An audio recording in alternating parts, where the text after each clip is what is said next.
Oh, thanks very much, President. My question is to the Minister representing the Housing Minister, Senator Gallagher. In an extraordinary move, the Albanese government has today reneged on an agreement to refer the Housing Investment Probity Bill, a bill designed to protect taxpayer funds invested in the Housing Australia Future Fund from union corruption, to a Senate inquiry.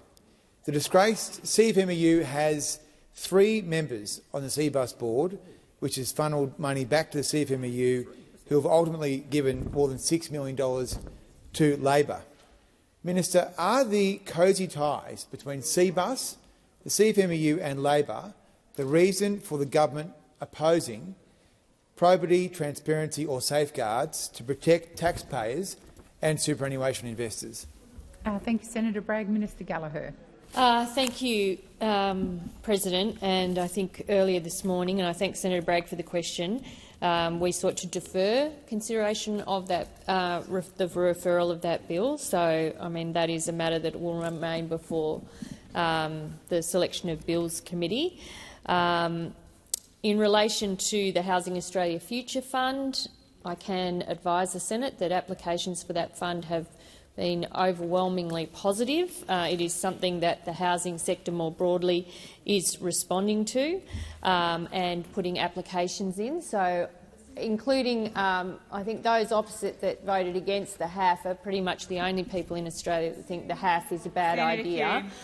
We have many projects that are being considered through the appropriate processes now, in terms of those applications. But in terms of the CFMEU, as you know, Senator Bragg, we have taken the strongest action possible to clean up the CFMEU.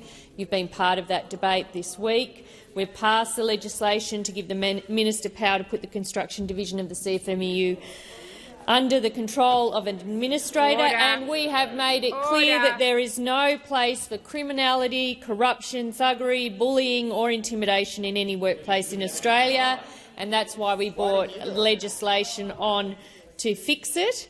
Senator Bragg would also know that there are requirements on superannuation funds to comply with strict governance standards and act in the best financial interests of members. But I'm sure Senator Bragg welcomes the fact that the HAF has been overly subscribed with loads of applications, hundreds of applications, which are seeking to build over 50,000 dwellings. Thank you, Minister. Senator Bragg's first supplementary. Thank you very much. So there are allegations that the CBUS and the CFMEU are using CBUS property to strong-arm and delay projects across the country. For example, projects in Western Sydney have been delayed as members of the CBUS affiliate, the ETU, or Electrical Trades Union, refuse to turn up on-site to connect or disconnect from the grid. Why does the government defend unions and union-controlled super funds when they are crippling productivity in the construction sector? Thank you, Senator Bragg. Minister Gallagher. Thank you. Well, I don't accept the question that the assertions that Senator Bragg has included in his question. I would say that I would trust APRA. Senator Birmingham. I would have more faith in APRA, the regulator, examining any concerns there may be about any particular superannuation group than Senator Bragg. So APRA have already announced the steps that they are taking. They are the regulator. They have the authority to ensure that superannuation funds, whether it be CBUS or others, are acting in the best financial interests of their members. We know that Senator Bragg has an ideological obsession and hatred, particularly of industry super funds, and so I think these matters would be best left to APRA to work through their processes. The time for answering has expired. Senator Bragg's second supplementary. Political. The government's protection racket doesn't just wreck Labor's integrity, it is also wrecking the construction sector and making this housing crisis so much worse. In just 2 weeks, Labor's new housing minister, Ms O'Neill, has accomplished the unthinkable. She has made Labor's credibility on housing even worse. Minister, how could the Australian people ever trust this government with a housing crisis? Order. Order. Order. I'm waiting for silence, particularly on my right. Minister Gallagher. Thank you. Well, again, that question reflects most poorly on you, Senator Bragg. The Minister for Housing is an extraordinarily capable minister. She has hit the ground running in that portfolio, and I imagine that concerns Senator Bragg.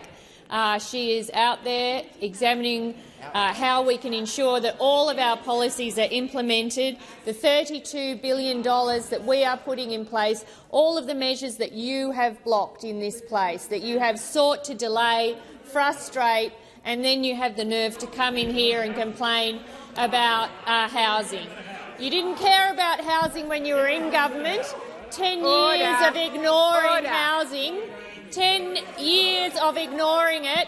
We've come in and in 2 years done more to shift the dial in terms of Commonwealth involvement in housing than any government before us. We will continue to do that, and no doubt you will continue to block. Minister, the time for